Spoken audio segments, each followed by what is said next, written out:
Welcome back to the KTP podcast, where two BUCS kids are just keeping it real. If you have any questions or comments about anything we talk about, drop them below. Let's jump right into it. Alright, this is the first ever episode of our podcast. Name to be determined, but let's just get right into it. So today's topic is our journey in BUCS. So what is BUCS? BUCS is actually this combined major program we have here in business computer science offered by UBC Sauder, and it's one of the most highly sought after programs here on campus. With, I think Sauder's acceptance rate a few years ago was about 5%, but the program rate for this, acceptance rate for this is about 2% or less, and even lesser than that stick to it. So why did we choose BUCS? Now, personally for myself, growing up I always was interested in business, but I always had huge interest into computers, technology, anything related to that. I took computer science as an elective in high school, so when it came time for me to decide what I want to do with my degree, after doing a bunch of research, I found that this program would be the best for me. It kind of just touches on both sides of my interests, and I get to become more of a holistic person by studying both business and computer science in school. Mine was actually completely different, man. I really didn't know what I wanted to do.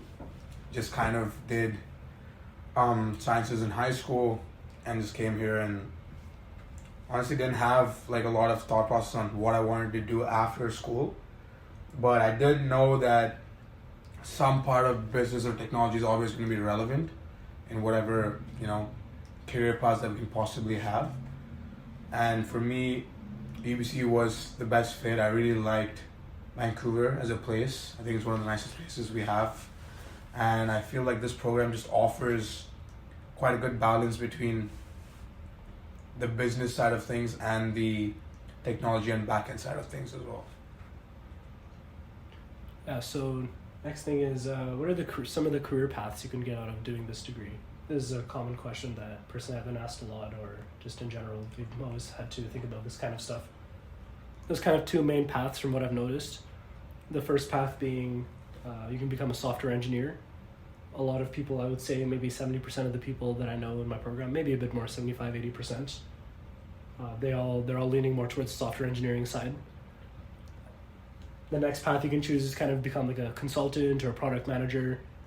That, I feel like that career path is growing a lot more nowadays just because of the popularity of that position, and also a lot more companies offering that kind of role.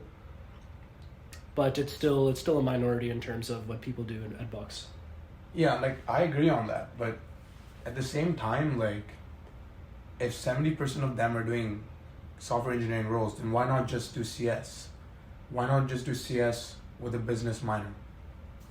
Yeah, that's a question I still wonder today. After asking some friends why they did this, they said that if they knew that they wanted to be a software engineer, they would have done just science.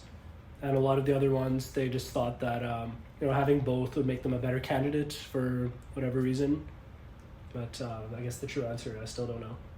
Yeah, I think that's valid. And I think it's important to point out that BUCS as a program is much harder than science as a program in the first 2 years, because as a program, you only have 2 electives in 4 years. I think now it's only 1 elective. Yeah. In 4 years. And the CS or the science kids, on the other hand, or the arts kids who choose to do CS, they have much more variety and options to pick from, which kind of relieves a little tension. But BUCS always has you under kind of a restriction. You can only do so many different kinds of courses outside of your core curriculum. Yeah, and in terms of just being in Sauder in general, I feel like it takes a different dynamic. You have to be a certain personality type as well to be in business school in general. What about the degree? Does everyone in BUCS get the same degree as everyone else in other majors, or how does that work?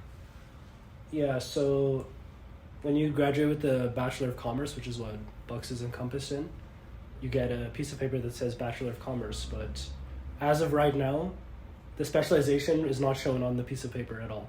Really? Yeah, so maybe that's a pro if you're considering to doing BUCS versus computer science. You get the major written on your degree, on your Bachelor of Science or Arts. But as of right now, UBC Sauder does not write the specialization on the piece of paper for the degree. Oh, really? So if you do science, it gets shown in your paper what your major is, but if you do BUCS, you're just going to get a Bachelor of Commerce degree with like an undeclared major or something like that. Yeah, exactly, yeah. I see.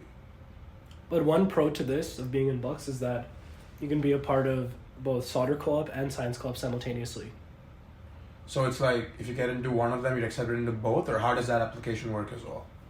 Yeah, so when I did it, I applied for both. I got into science co-op, and then after completing my first work term, I got an email saying, for attention BUCS students, if you're interested in being enrolled as part of the solder program as well, then just fill out a simple application. So I did that as well, and then I was accepted just like that. And now I can see both the jobs on the science co-op board, which is more towards software engineering, the computer science roles, and then the business, the solder, which is called Cool. Get access to that job board, and you can see everything from marketing, accounting, finance, technology jobs. You can see everything that UBC Solder has to offer.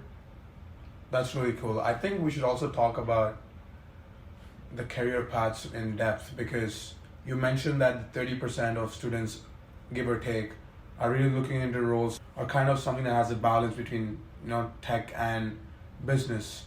Could you talk more about that? What's the scope for product management, or what's the scope for those kind of career paths, if not software engineering and BUCS? Yeah, again, it just boils down to what a lot of people want to do. So that's another big reason for considering what you're trying to break into, especially as someone who has no experience at all and trying to get an internship. That's always the most challenging one. Touching more on that, both of us are in BUCS, if you guys didn't already know that. And we're kind of in our final year of study, and we've done quite a few internships, both of us, and a bunch of other companies, even as startups. So we do feel that we have some level of credibility or some leverage in terms of this topic, especially given that we are in our last leg of this university race. So talk about internships and networking. Can you kind of explain how you got started with it? What prompted that motivation? Yeah, I would say the biggest catalyst for this whole job race or networking, looking for internships, that kind of thing, starts in, you take a course called COM 202 in solder, which is a career fundamentals course. And from there, it kind of introduces you in how to make a resume, kind of how to be professional. So that was probably the when I first started thinking about it. And also, it's also just in general added pressure of being in business school. You always hear about, this person's working here, this person is doing that, that person is talking to this person. There's always that constant discussion about what people are doing next. Yeah, I remember even in my first year in solder, where we had to network with all our fellow incoming students, and that I think was my first introduction to professional networking in a way, you could say that. But I think through this job process and stuff, I think the top 3 facts that we've learned is that networking is going to get you so much further than you can actually think, and it makes quite a real impact, possibly more than having a stacked and loaded resume or cover letter, or having just developing all those soft and hard skills. While they're also quite important, networking and having that outspokenness is just quite more relevant, I would say. Yeah, it's going to be a lot harder if you're just applying for a job blindly. You go on LinkedIn, you click apply. There's probably like at least 500 other applicants nowadays, and especially for these internships at big companies, which most people aim for, they get even more. And their recruiting cycles, they don't even look at people who submit resumes. They only take people who the recruiters have talked to, or you talk to a certain number of people at these kind of firms. I mean, realistically speaking, we only know the number of applicants we have on like our job boards, but other schools could have their job boards. There could be people applying through LinkedIn, people directly applying on the website. So the amount of competition, I would say, is quite unimaginable for some of these roles. But at the same time, having that networking input, having that recruiting, having the direct connection you could make with a recruiter is just so much more valuable, especially at these companies which do not even take resumes. For a fact, some of them don't even take resumes and stuff. They want you to do like a profile, at a particular website, for example. So I think networking is becoming just more and more important in that sense. And just touching base on that, we've also worked as teaching assistants for quite a few different courses, some even for master's students. And Could you talk more about it? Would you say that networking helped you land these teaching positions as well? Yeah, it's always again, like I said before, the hardest position to get is always the first one. Any kind of experience that you're looking for, the first one's always the hardest to get because you have nothing to show for as at that point. So even for teaching assistant, for example, maybe you get lucky with an application, or maybe you run into a professor, you get a really high grade in a course, you worked really hard for that position and you landed it. You already beat out hundreds of other people, which is amazing. But what do you do with that then? You can take it further by networking and talking to different people, and you never know where that leads. For example, for myself, I worked hard, I got one TA position I was very fortunate for, and from there I just reached out to my professor near the end of the term. I was like, hey man, are you looking for TAs for some other courses you're teaching? Yeah, and these are courses that I've never even TA'd for. Like I don't even know the course material, straight up. But he's like, yeah, I have this course offered whatever term. You're already a reliable candidate, so I'll just choose you if you're interested. I was like, oh yeah, sign me up right away. Yeah, exactly. I think I had quite a similar experience to my associate here, and it's just that first step into the door is quite hard, and I think all of us really do acknowledge and are aware of that. But coming back to just BUCS as a program, what are some courses you think were quite relevant to you, given that we've already had quite a bit of corporate experience throughout our university life? What do you see being directly relevant? And then we'll kind of touch upon things that we didn't think were quite suitable to the program as well. Yeah, I think the first thing that comes to mind is Computer Science 110. That's probably the first computer science course that a BUCS student would take in their first semester as well. And that kind of throws you into the world of computer science. That kind of tests your limits. You're up late night doing different assignments, you're struggling, you're grinding. Whereas your peers in doing just business, they have a lot of free time. I guess the stereotype or like the meme is true that business kids are the level of work that they're doing is nothing compared to like any STEM. Yeah, I think I quite agree, man. Like CompSci 110, having never coded or really worked with computers before, I really did struggle with that course, especially with the great legend prof. I'm going to leave you guys to find out who that is, but him being the prof, it was just exponentially harder. And the final, I think we can remember for sure that was quite a stickler and kind of got me doubting myself if I was actually fit for BUCS. But I think that happened to us quite like pretty much every term. We always think about whether we're fit enough to be in BUCS and like keep going with this program. But in the end, I think we all kind of put in the work and just stayed resilient through it. And coming from there, like I think the biggest course I quite find relevant right now is, at least for CS, I would say is 310. Because I think it gives you like a nice platform to work on a big project with another person, kind of understand different languages you want to use. And the last phases are more kind of dependent on the user and what kind of features you want to implement. So if you're talking about like a full stack or like a front-end based stack project, I think that was a course I really found relevant. But in terms of commerce courses, I feel this is going to be quite a tricky one. I'm going to probably need some time to think about it, but what will you say? Yeah, I think commerce course is like the first introduction of whether you like technology as a career path within BUCS. I think it's probably COM 205 or COM 205, because that touches on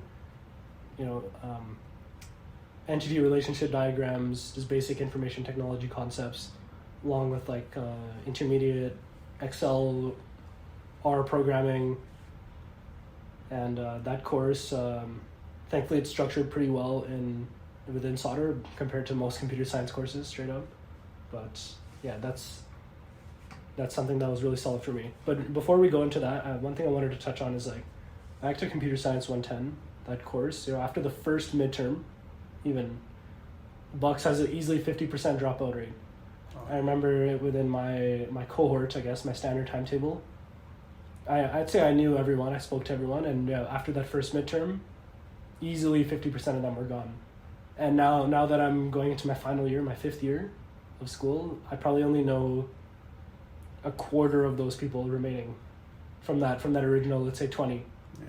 20 people cohort, maybe a bit more, but yeah, around that. No, that's quite funny. Even in my first year in Jumpstart, one of my friends actually dropped BUCS the day before school started. We had like some Spark like meeting that you have with your STT, and straight up this person came and told me that, hey, BUCS is just way too hard and I don't think I can do it, and they just dropped even before school started. So definitely the expectation is that BUCS is an extensive, consuming and straining program, but again, sometimes you gotta go through some tough paths to kind of find what you're fit for, and I think that's what ComSci 213 and 320 were for me, at least. Having those really abstract topics and not understanding really anything in software about those courses, I think just made it so much more harder, because you kind of miss the relevance between them and like real-time jobs. I get it for research purposes, but it's kind of really hard to grasp some of the concepts, at least for me and my associates. So I think in that sense, those two courses I think are kind of those hurdles in your path towards getting a BCom degree with BUCS. Yeah, 100%. I agree with all that. Yeah, I think that's just an overall journey of our career in BUCS. I feel like we're going to do some more in-depth conversations about each of these topics. Yeah, you can probably expect dedicated sessions towards either networking or co-op maybe in the future. But another important point I want to close this on is that me and my associate here, we really do not try to give opinions that will entice you for BUCS or entice you towards a certain program, but we're here just to We're just keeping it real. Facts. We're just keeping it real. We're going to talk about stuff that happened to the both of us that is relevant to this program. We're not here to give our unbiased opinion. We're just going to give opinions on decisions that have actually happened, and we're going to try and keep it 100% real. Yeah, but if I had a more honest opinion about a lot of these topics, then maybe I would have chosen differently, right? We're here to discuss our experiences, and as a listener, you can take that back, do whatever you want with what we say, and take that into your life. And it's just two kids in BUCS talking real stuff. That's it. And that's it for today. Thank you for listening to our episode, and we'll catch you at the next one.